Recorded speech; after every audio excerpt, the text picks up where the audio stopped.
Birodarlarim, bu dinda ikki narsasiz hech narsa amalga oshmaydi. Buni tushunib oling. Ikki omilsiz siz diningizda aslo oldinga siljiy olmaysiz.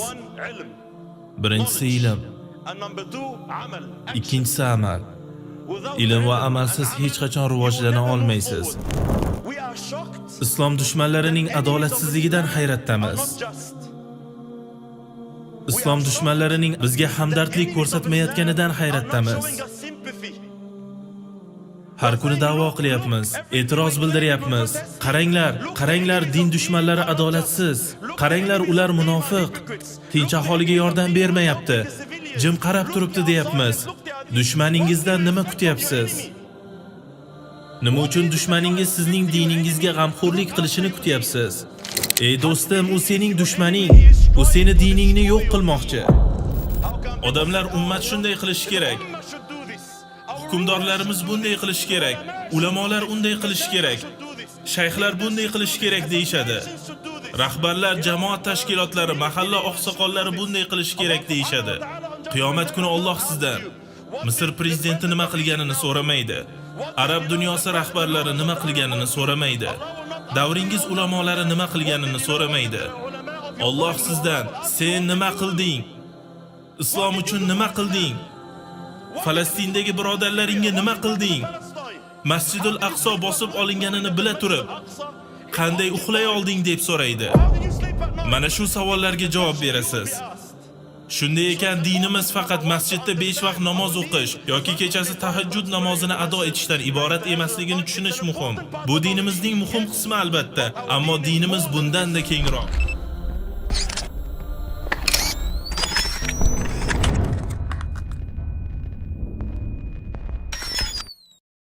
بسم الله الرحمن الرحيم نحمده سبحانه وتعالى ونستهديه ونستغفره ونعوذ بالله تعالى من شرور أنفسنا ومن سيئات أعمالنا من يهده الله تعالى فلا مضل له ومن يضلل فلا هادي له وأشهد أن لا إله إلا الله وحده لا شريك له. Bu din Alloh subhanahu va taoloning dini. Alloh taolo bu dinga biz orqali yoki bizsiz g'alaba va'da qilgan. Alloh subhanahu va taolo aytadi: "Va in tatawallaw yastabdil qawman ghayrakum thumma la yakunu amsalakum." Agar yuz o'girsangiz, u sizni boshqa bir qavmga almashtiradi va ular sizga o'xshamaydilar degan. Agar bu dinga yordam bermasangiz, uni qo'llamasangiz va unga sodiq qolmasangiz, Alloh sizni boshqalar bilan almashtiradi.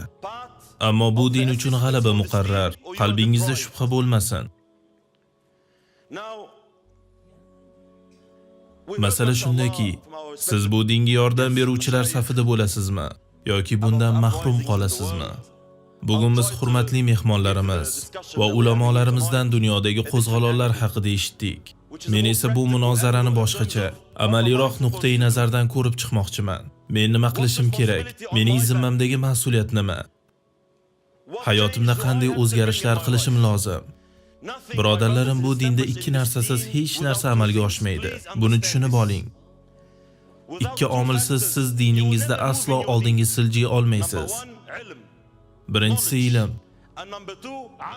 ikkinchisi amal. Ilm va amalsiz hech qachon rivojlana olmaysiz. Hech qachon. Ummatimiz esa har ikki jihatdan qiyinchilikni boshdan kechiryapti. Biz barchamiz va butun ummat mana shu ikki jihatdan qiyinchilikni boshdan kechiryapmiz. Birinchidan, Muhammad sallallohu alayhi va sallamning ummatida jaholat bor. Xabardorlik yetishmaydi. Islom dushmanlari asrlar davomida bu ummat ustida ishlab, bizni dinimizdan bexabar qilishda katta muvaffaqiyatga erishdilar. Biz o'z mas'uliyatimizni bilmaymiz. Mendan nima talab qilinishini, Allohni qanday rozi qilishni bilmaymiz. Bu achinarli. Bu bizni qattiq xafa qiladi. Muhammad sallallohu alayhi va sallamning ummatini hayratda qolayotganini ko'rish shaxsan menga og'ir botadi. Men sizga hozir buni tushuntirishga harakat qilaman. Islom dushmanlarining adolatsizligidan hayratdamiz. Islom dushmanlarining bizga hamdardlik ko'rsatmayotganidan hayratdamiz. Har kuni da'vo qilyapmiz, e'tiroz bildiryapmiz. Qaranglar, din dushmanlari adolatsiz. Qaranglar, ular munofiq. Tinch aholiga yordam bermayapti. Jim qarab turibdi deyapmiz. Dushmaningizdan nima kutyapsiz? Nima uchun dushmaningiz sizning diningizga g'amxo'rlik qilishini kutyapsiz? Bu xuddi boks ringidagi kurashchiga o'xshaydi. Raqibi uni urganda u tomoshabinlarga qarab, qaranglar, u meni urdi. Bu adolatsizlik. Nega u meni uryapti? Nega u zo'ravonlik qilyapti deb noliydi. Ey do'stim, u sening dushmaning. U seni diningni yo'q qilmoqchi. Islom dushmanlari sizning pulingizga yoki infratuzilmangizga emas, diningizga qarshi. Ular turli qiyofalarda keladi, turli liboslar kiyadi, turli tillarda gapiradi, lekin ularning maqsadi islomni yo'q qilish. Ular hayotdagi eng katta dushmanlari bu din ekanini bilishadi. Shuning uchun hayratlanmang. Dunyoda adolatsizlik ko'rganingizda ajablanmang. Islom dushmanlari sizga g'amxo'rlik qilmasligidan hayratga tushmang. Aksincha bizga g'amxo'rlik qilishlarini istayotganimiz, ulardan adolat va haqqoniy bo'lishlarini kutayotganimiz hayratlanarli. Bu kulgili tushuncha. Islom dushmanlari sizga g'amxo'rlik qilishi, diningizga xizmat qilishi, adolatli va insofli bo'lishini xohlash behuda. Bu hech qachon amalga oshmaydi. Demak, biz ogoh bo'lishimiz kerak. Shayx Abu Adnan aytganidek, islomni barpo etish mas'uliyati ularning zimmasida emas. Bu bizning vazifamiz. Alloh qiyomat kuni mendan so'raydi. Bu din uchun nima qilding? Avvalo bu mening mas'uliyatim ekanligini tushunishimiz kerak. Hozirgi kunda islom dushmanlari asrlar davomida ummat ustida ishlab bizni ishontirishga harakat qilmoqda. Avvalo dinni tark etishga undashadi. Bu ularning asosiy maqsadi. Agar siz islomdan chiqsangiz, bu ular uchun eng katta g'alaba bo'ladi. Agar sizni dindan chiqara olmasalar, hech bo'lmaganda Allohga yolg'iz faqat siz ibodat qilishingizni xohlaydilar. Allohga ibodat qiling, lekin bu dinni o'zingiz bilan cheklab qo'ying. 5 vaqt namoz o'qimoqchi bo'lsangiz, masjid qurib beramiz, marhamat. Sizga nima kerak? Masjidmi, tashkilotmi, uyushmami, marhamat. Sizga yordam beramiz, masjid qurib beramiz. Faqat bu dinni masjid devorlari ichida qoldiring deyshadi. Allohga ibodat qilmoqchi bo'lsangiz, soqol qo'ymoqchi, niqob kiymoqchi bo'lsangiz marhamat, lekin iltimos bizni bezovta qilmang. Bizni o'z turmush tarzimiz bilan qoldiring deyshadi. Shuning uchun birodarlarim, agar ular sizni islomdan chiqara olmasalar, hech bo'lmaganda Muhammad sallallohu alayhi va sallamning ta'limotlariga mos kelmaydigan islomda yashashingizni xohlashlarini tushunishimiz kerak. Allohning barcha payg'ambarlari yer yuzida dinni barpo etish vazifasi bilan kelganlar. Bu mening vazifam. Mening vazifam dunyoda dinni barpo etishdir. Agar siz ko'chaga chiqsangiz, ayniqsa ommaviy axborot vositalarida yoki boshqa joyda men islomni yoyish uchun chiqdim desangiz, darhol sizga o'qtalishadi, barmoq bilan ko'rsatishadi. Demak, siz dunyoni islomlashtirmoqchisiz. Qarang, u ekstremist ekan, u dunyoni islomlashtirmoqchi deyshadi. Muhammad sallallohu alayhi va sallamning ummatidagi biror musulmon bunda shubha qiladimi?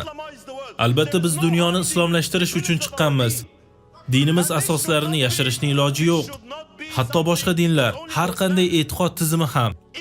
Agar men dunyoyu oxiratda baxt va najotga erishmoqchi bo'lsam va faqat bu narsalar shu dinda ekanligiga ishonsam, buni odamlardan qanday yashira olaman? Uni o'z uyimda qanday saqlay olaman?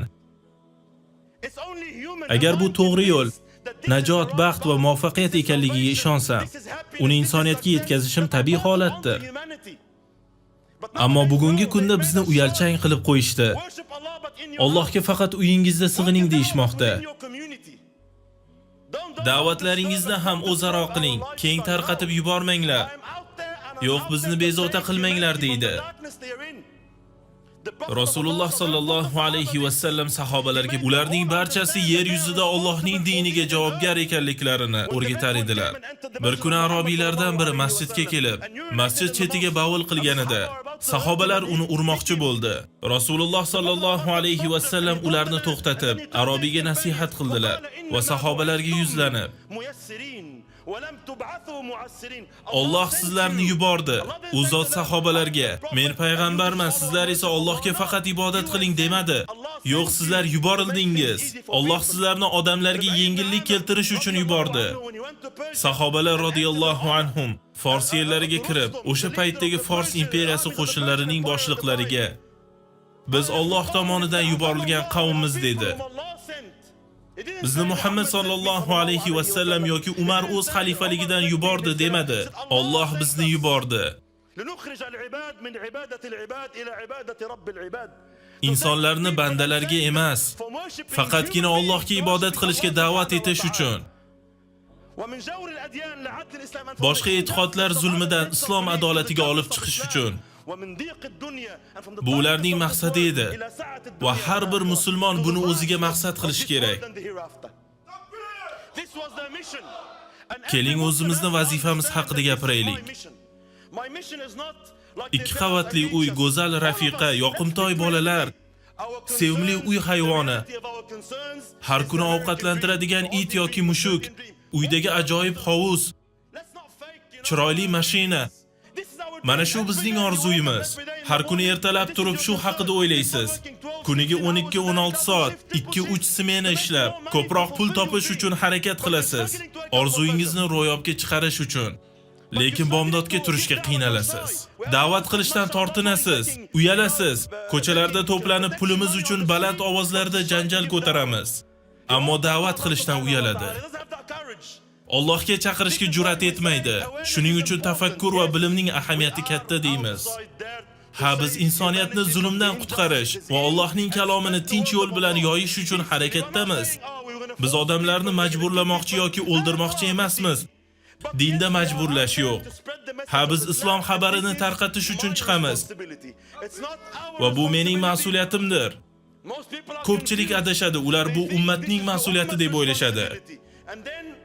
Va natijada noto'g'ri xulosaga kelishadi. Odamlar ummat shunday qilishi kerak. Hukmdorlarimiz bunday qilishi kerak. Ulamolar unday qilishi kerak. Shayxlar bunday qilishi kerak deyshadi. Rahbarlar, jamoat tashkilotlari, mahalla oqsoqollari bunday qilishi kerak deyshadi.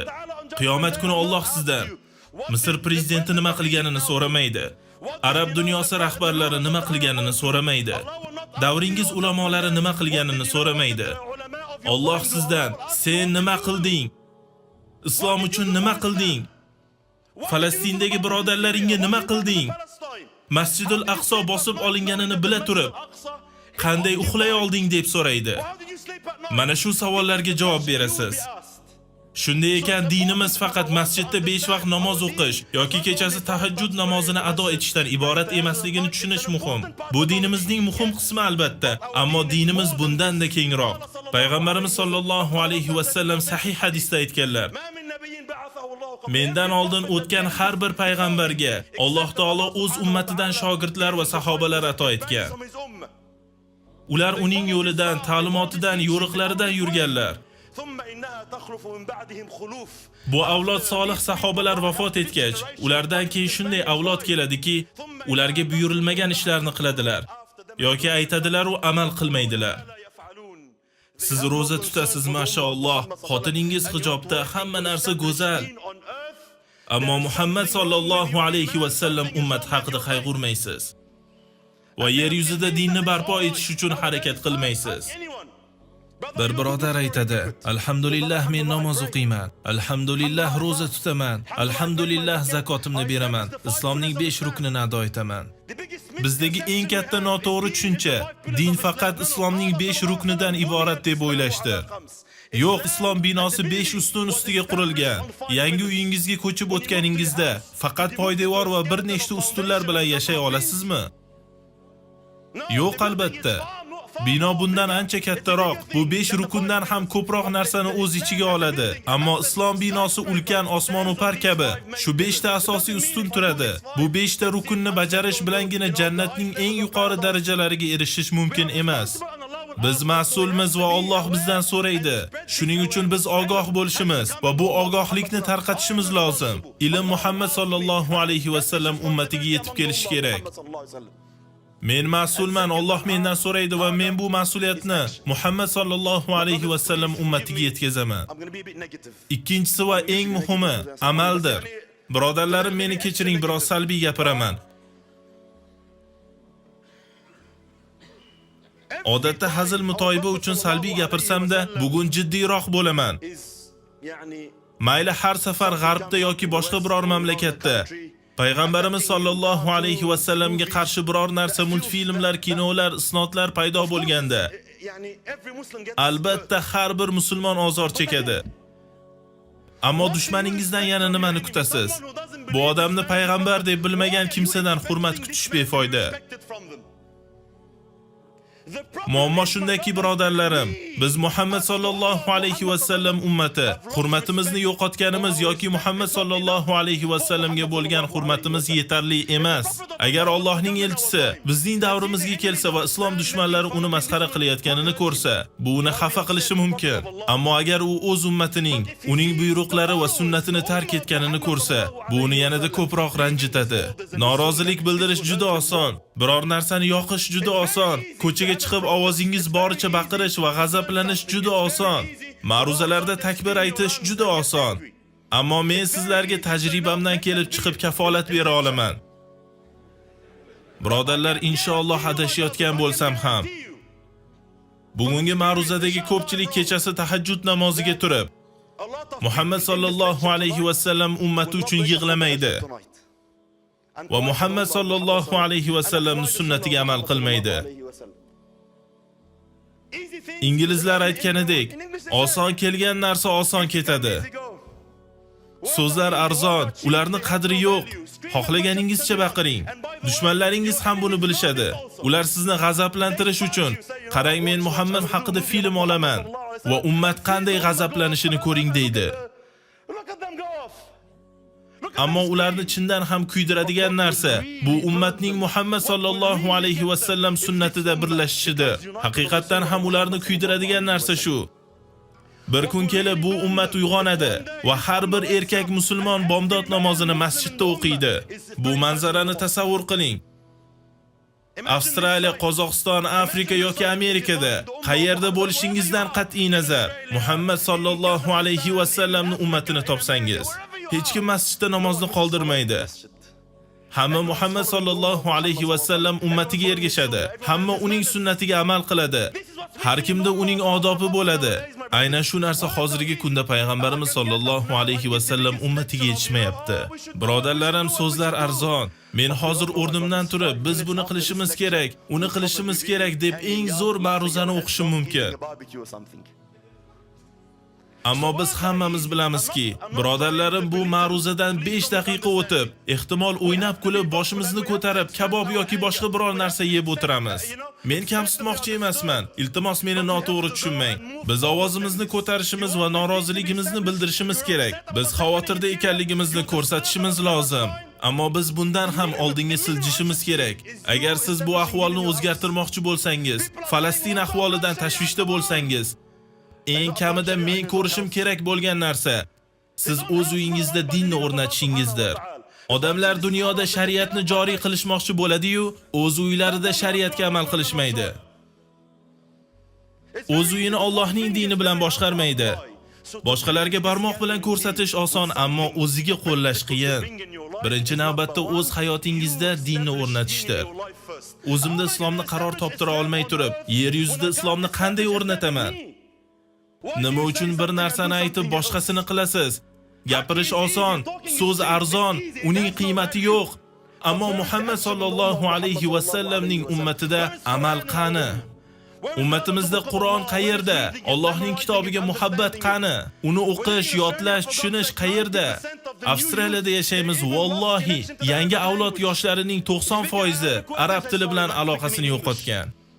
Agar arab tilida gaplashsangiz, kechirasiz, men bilan ingliz tilida gaplashing deyshadi. Ular Allohning kitobi va sunnat bilan aloqasini uzgan. Atrofingizda hamma joyda harom, hamma joyda buzuqlik. Yigit-qizlar Facebookka kirib, ummatimizning ahvolini ko'ring. Agar bu din haqida chindan qayg'ursangiz, avval o'z hayotingizda dinni qo'llab, keyin kun va tun mehnat qilish orqali bu haqida harakat qiling. Buni maqsadingizga aylantiring. Buni niyatingizga aylantiring. Buni kuch-g'ayratingizga aylantiring. Har kuni ertalab turib, birinchi tashvishingiz din bo'lsin. Birinchi tashvishingiz Alloh bo'lsin. Birinchi e'tiboringiz Muhammad sallallohu alayhi va sallamning sunnatlari bo'lsin. Nafaqat o'zingizda, balki atrofingizdagi barcha insonlarda ham. Kimdir gunohga botganini ko'rsam, yuragim ortinadi. Chunki bu butun Muhammad sallallohu alayhi va sallamning ummatiga salbiy ta'sir qilishini bilaman. Agar chindan qayg'ursak, birodarlarim, amal qilaylik. Demak, bizga ikki narsa kerak. Ummatimiz ilmli, xabardor, tushunchali bo'lishi kerak. Alloh o'z kitobida aniq aytadi. Alloh mu'minlarga g'alabani va'da qilgan. Xo'sh, g'alaba ko'rinmasa, bu nima degani? Alloh va'dasiga xiyonat qilyaptimi? Alloh aytadi, Allohdan ko'ra so'zida rostgo'yroq kim bor? Bu biz shartlarni bajarmayotganimizni anglatadi. Alloh aytadi, Alloh iymon keltirib, yaxshi amallar qilganlarga va'da beradi. Iymon va solih amal, Alloh ularga yer yuzida hukmronlikni beradi. Bu Qur'ondagi Allohning va'dasi. Oyatning oxirida, ular menga ibodat qiladilar, menga hech kimni sherik qilmaydilar. Bizda harakat yetishmayapti, amal yetishmayapti, fazilatlar yetishmayapti. Hamma odob haqida, dunyodan zuhd qilish haqida, Muhammad sallallohu alayhi va sallamning axloqi haqida, masjidda namoz o'qish, Qur'on, tahajjud va Allohni zikr qilish haqida gapiradi. Lekin bularni hayotimizda ko'rmayapmiz. Agar chindan tashvishda bo'lsangiz va o'zgarishni istasangiz, o'zingizdan boshlang. Amallaringiz so'zlaringizdan ancha kuchlidir. Vallohi islom dushmanlari bunday ma'ruzani ko'rganlarida bu ularni biror izoh yoki g'azabdan million marta ko'proq kuydiradi. U miyasi yuvilgan, u endi ekstremist. Nega u soqol o'stirib, masjidga bormoqchi, u niqob kiymoqchi, u ekstremist. Shunday ekan, birodarlarim, ikkita narsaga e'tibor qiling. Xabardorlik va amal. Alloh subhanahu va taolodan bizni eshitganimizga amal qiladiganlardan qilishini so'rayman. Va Alloh subhanahu va taolodan bizni so'zga quloq solib, unga ergashadigan eng yaxshilardan qilishini so'rayman. to make us from those who practice what we hear. نسأل الله سبحانه وتعالى أن يجعلنا من الذين يستمعون القول فيتبعون أحسنه.